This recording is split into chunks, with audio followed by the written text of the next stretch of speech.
Hello, it's Pedz, and here is my final verdict, aka a shitty review by a shitty person. What the fuck?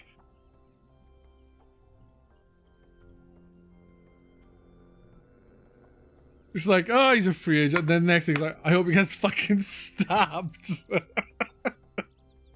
Just to scare him right in the kidney. Today I'm going to be giving some of my thoughts on a title that I recently finished. The game, as you can tell by the title of the video, is Night in the Woods. This is a game that I've had for a while and just not got around to playing. I decided to play something a little different to what I had been playing when I started this and heard that this generally is a good game.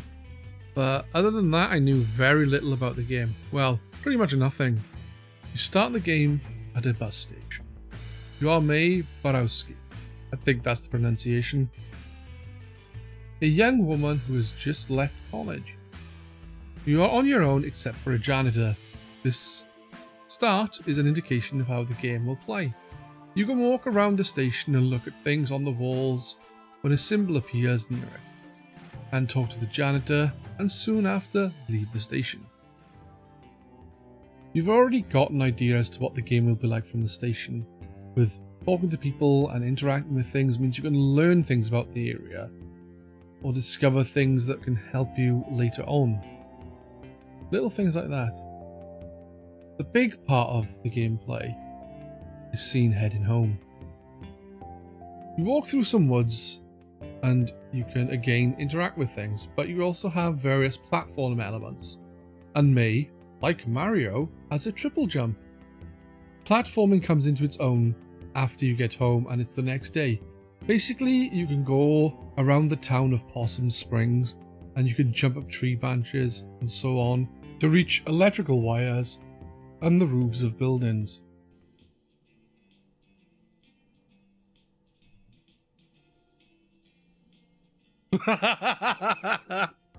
Getting about on the roofs is generally quicker, but it's not just that.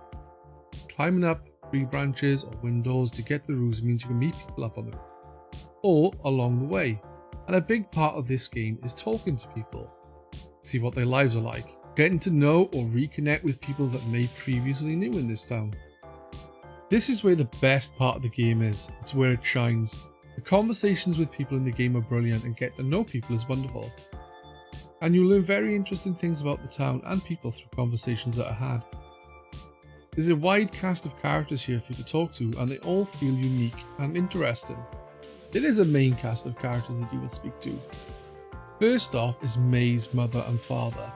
Every morning I would speak to May's mother before heading out of the house, and in the evening, when returning home, May's father would be on the sofa watching TV, and you have a little chat and watch some with him. Again, this leads to learning more about May's past and the Borowski's lives now. I hope I'm saying that name right, Borowski.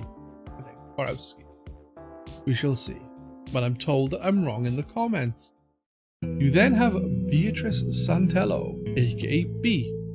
B and May seemingly have history of being best friends, but they stop talking. When May comes back from college, they reconnect, but they have a lot of ups and downs along the way. You can clearly see they care for each other, but May is putting her foot in her mouth. Next up, we have Angus Delaney. Angus is a person you know, but know very little about. He was one of the kids in school that was just a little off and seemingly a loner. Getting to know Angus is relatively slow. Don't talk about what you did together in the past as you didn't do anything. But it's very rewarding to get to know about him and to getting to know about his past. Gregory Lee is another of May's old friends. Greg is kind of a wild guy. He's not wild as in he goes around punching random people, getting pissed and that kind of thing. He's just a fun-loving guy who seems to want to have a lot of fun. But it seems he livens up a little more when May returns. Greg is one of the best characters in the game, but then, saying that, they are all pretty great and have some really interesting backstories. It's quite saddening with some.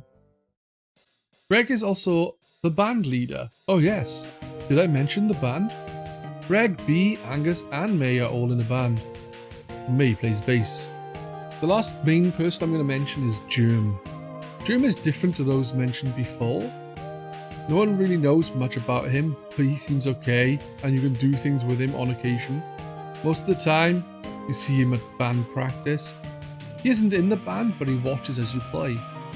When you see him on the street, he is sometimes talking to other people you never see again.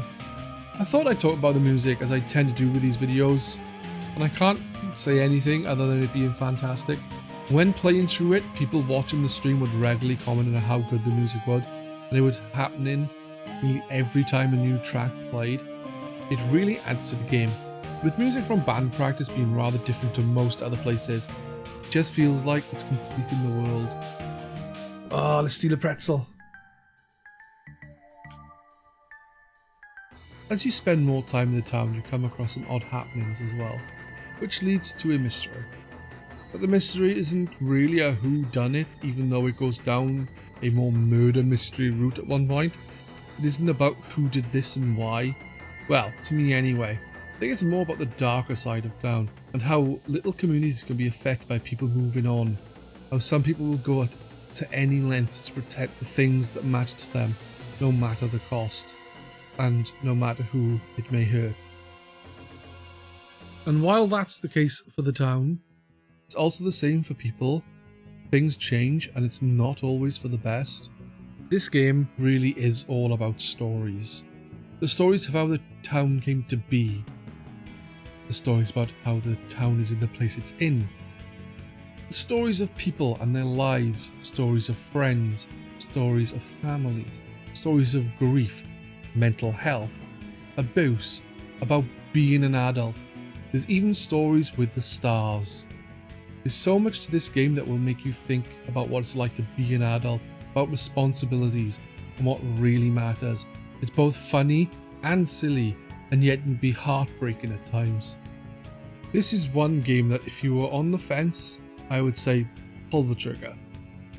It's really a must play. The gameplay, story, writing, and music are something that needs to be experienced. And with that, I'm going to give it 9 Pugsleys out of 10. If you enjoyed this video, please like and subscribe.